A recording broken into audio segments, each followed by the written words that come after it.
Okay, good afternoon. We'll operate in usual fashion for today's press conference, starting with the broadcast, and then we'll move on to the dailies. Gary Cottrell from Sky Sports, do you want to get us underway? Yeah, thanks Adrian. Hello Graham. Hi Gary. Just your reaction to Conor Gallagher getting the nod from Gareth Southgate. Surprised some people, did it surprise you? Well, not something I really gave too much thought to, if I'm being honest. It's just nice for Conor, fantastic for us, great for him. He's going to have a really positive experience, I think, and delighted for him. He's worked really hard, and he's a fantastic person. So nice. Have you had a chance to just give him personal congratulations? Yeah, well, I saw him the other day. It's a fantastic honour for him, So we're really pleased. Everyone's really pleased. It's a nice story. He's been out on loan, has come through the club, and to get a chance to play the World Cup is great news for him. The other side of the spectrum, of course, is Reece and Ben. Yep. They've probably known themselves for a while that it was going to happen, but with all the hullabaloo surrounding the announcement, is it something you have to put your arm around them and just see that they're all right? Yes. It's a natural reaction, isn't it? They're disappointed, and Reece thought he would be close. Did everything he could to give himself a chance. In the end, fell a little bit short. Obviously, I can understand the decision and understand Reece's frustration and disappointment. So, just to try to focus on the rehab and get them back as soon as we can. But they both look to be a bit down to you. Yeah, I think so. I think it's fair to say. I mean, it's normal, isn't it? It's a World Cup. They don't come around very often, so to miss them is disappointing. But they're strong characters. They'll be fine. What's the bright side to them, though, having 6 weeks? All the injured players having 6 weeks to recover. Well, if you're going to look on a positive, it's time to do the rehab as thoroughly as possible without a timescale hanging over them, I guess, and they can focus on that, and then we have them hopefully for the start of our when we restart and they're back fit and strong and well. Can I just check with Kepa? Obviously he's been playing again. Could he have gone with Spain if not for his injury, or do you not know? I have no idea. Obviously he's not training, so it's not possible now. What will you do personally and with the team, with the players who are still here over the next 6 weeks? Anything particular planned in terms of friendlies or trips? Yeah, well, we've got we'll have a few days break because I think there's only about 3 or 4 players left. So we have a bit of a break and then reconvene, a bit of training, off to some warm weather camp and a couple of games, prepare for the restart. Someone else obviously hopefully will ask you about Newcastle, but I've got to change tack, I'm afraid, on final question. Just to ask you about the World Cup. Who you think will win it and why? Gary, honestly, I have had no time to think about who the strongest teams are in the World Cup. That's for sure. I'll be rooting for England, obviously, and let's just fingers crossed for them. Thank you. Roger, PLP. Hi Graham. Hi. Oh, thanks. Yeah. Just in terms of that break that's coming up for the World Cup, from your point of view, with the way results have gone in recent weeks and the matches have been thick and fast since you first arrived here, are you really looking forward to just a chance to catch your breath almost? Well, I wouldn't say really looking forward to it. We have to use it for what it is, and it's an opportunity. We've got a game to finish tomorrow. Whatever happens then, you have to take stock of the time we've had, because like you say, it's 13 matches in 6 weeks, 8 away from home. It's been incredibly intense. We've learned a lot, so we have to take that time to reflect and then come back in a stronger way. And in terms of result, of course you want to win every game, but the fact that you've got this big break coming up, plus the run of results you've had, just how essential is it that you are on an upward curve going into this break? Well, that's what we'll be trying to do, of course. I mean, it's everybody will feel better if you can get the 3 points, of course, but we know Newcastle will be fighting for them as well. It's going to be an exciting game, a tough match, but we'll try our best. In terms of Newcastle, when the takeover happened, people expected them to become a force, and we're already seeing them up in the top 4. Are they ahead of schedule, perhaps getting there quicker than people expected? Well, I think it's more a reflection of the job they've done. I think Eddie's done a fantastic job. He's improved the players that were there.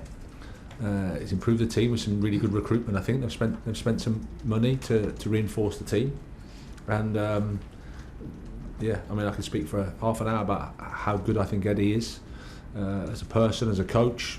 I have huge admiration for him, and he's galvanised the team. There's fantastic support there up at St James's Park, and the club, moving forward. And you talk about Eddie there, he'll get a lot of praise and people will look at the money that they're able to invest. But we've also got Dan Ashworth, who you know well from your time down at Brighton. What does it tell us about the importance of not just the right players and the right manager, but having the right team and everyone, the right people in the right positions behind the scenes as well? Well, it's I always say, I said the same at Brighton. It's not one person. It's a football club. You need a good organisation. You need good structure. You need to align all the resources you have. And Dan, I'm sure, will help with that. Like I said, Eddie did a fantastic job. He's done a fantastic job, and Dan is another person that can, and I'm pretty sure will help him. John Southall, BBC. Okay. Hi. What have you learnt over the last 3-4 weeks? It's been a difficult period. What have you learnt about your players and maybe about yourself over that time? Well, you learn that it changes fairly quickly. We had a good performance and a good result in Salzburg, and then it all went a little bit wrong at Brighton, and that's part of life. You have to suffer, even though it's something you don't want to do. I think we recovered quite well against Zagreb, and then didn't play so well against Arsenal. I think that's fair. Our performance was not good. I thought we played really well against Manchester City. So it's always a process. You're finding out about what the players can do, what they're comfortable to do, where the strengths are, how you can balance the team. So I'm pretty sure there's going to be loads of things that will enter the head as you reflect, as you need that time, because sometimes you're in a period of just going game for game, and trying to prepare for the team. But in the time we've had, certainly the 6 weeks after the international break, it's been incredibly intense and incredibly challenging. Especially in the leagues, it's 4 games without a win in the league. I mean, you talk about reflecting, but can you pinpoint what has gone wrong over that period of time? Not pinpoint to the point where it's a simple solution. I think we played Milan in between Wolves, won 3-0, 3-0, 2-0. Reece got injured. He's quite a key player for us, and lacked a bit of stability then in terms of the right solution for that. Wesley in between that time as well. We'd gone from NG being quite close to being involved, and then all of a sudden a blow there with him. And then just the right balance, really. I think we like I said, we performed well against Salzburg. Got a result there that I think they haven't lost at home for 40 matches or something, so you can see it was a good game, good performance from us. But suffered in the first 20 minutes of Brighton, and then the first half looked uncomfortable for us. And that's probably knocked us back a little bit, I would say. Just finding the balance between recovering from the Champions League into the Premier League. Mentally back as well, do you think the players? No, I don't think so. I mean, I think any result makes it difficult for you. It's more the balance of all the matches and understanding the combination of injuries, injury prevention, load.